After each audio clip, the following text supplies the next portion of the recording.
Guys, we're here to fix this little blemish on the nose cone.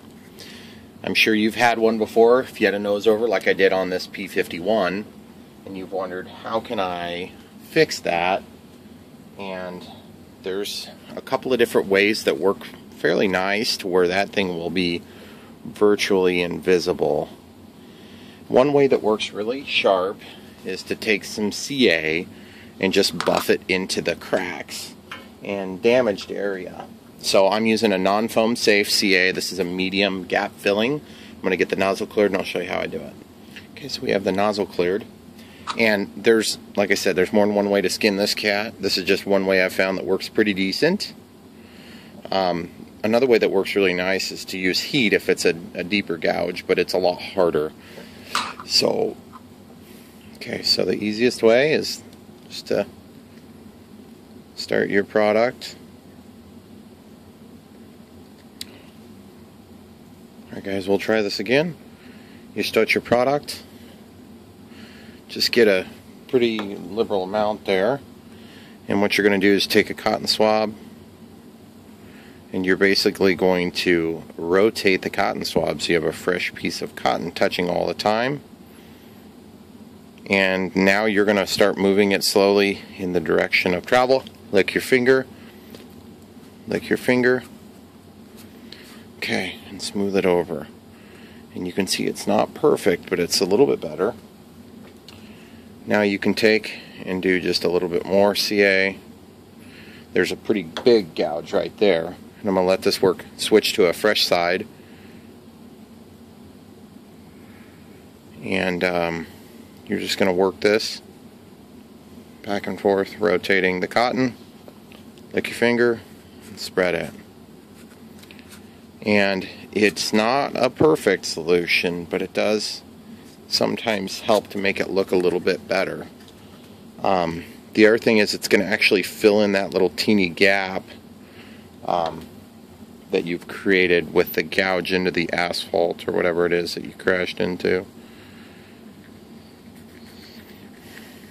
So once you get that done, so if you were keeping track, we did 3 little drips.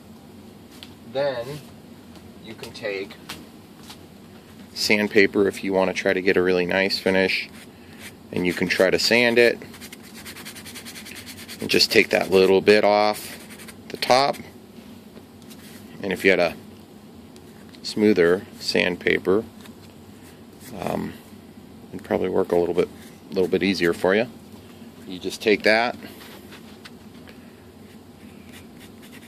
and just work it back and forth, preferably in the direction of rotation, which will blend in better, and you end up with a relatively smooth, nice looking finish there. And if it's a painted spinner, then you'll have to touch up the paint. In this case it looks pretty good. We got a nice smooth finish on there. And this is mostly thinking about air quality and aerodynamics. Just got a little bit lighter there. So now, to help balance the prop, you'll just take and just go a couple of drips, 1 or 2 drips, and you're going to do the exact same thing on the inside. You're just going to put that in there and spread it out. And this time you don't really care what it looks like at all. You're just going to work it until it's set up and cured. And again, that's on the opposite side from where the damage had been. And like I said, it's not perfect, but it looks a little bit better. And then when you go to put this back on, obviously you can fix a more aggressive damage than what we had on there. This is pretty minimal, but I figured I'd go ahead and show you guys how I do that if I have crashes or nose overs, and we all have them if you're flying these things. Okay, now the last step, I'm going to take a little bit of kicker. I'm going to put it on there. I'm just going to rub this.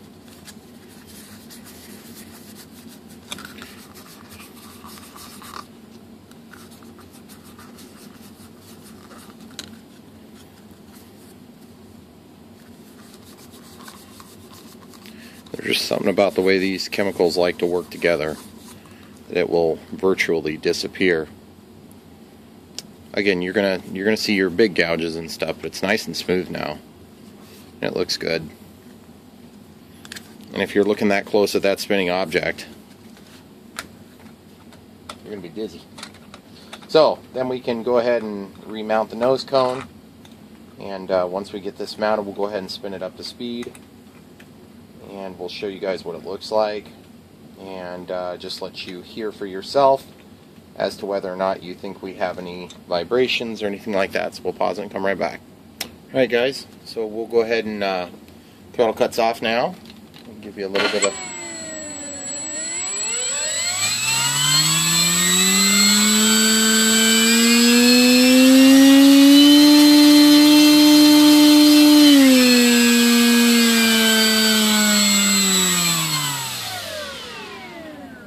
Throttle cuts back on. We'll get you guys a shot of it here with a little better lighting. Throttle cut is on, by the way. You can see how nice that looks now. Not perfect. You can see that there's a little bit of a slightly darker spot there, but you're not going to be able to distinguish that while it's flying. So just want to show you how I did that. Sometimes it's a little more aggressive damage, and so it's a little bit harder to fix, but hope that helps somebody out there who's having some trouble. Don't forget to like and subscribe.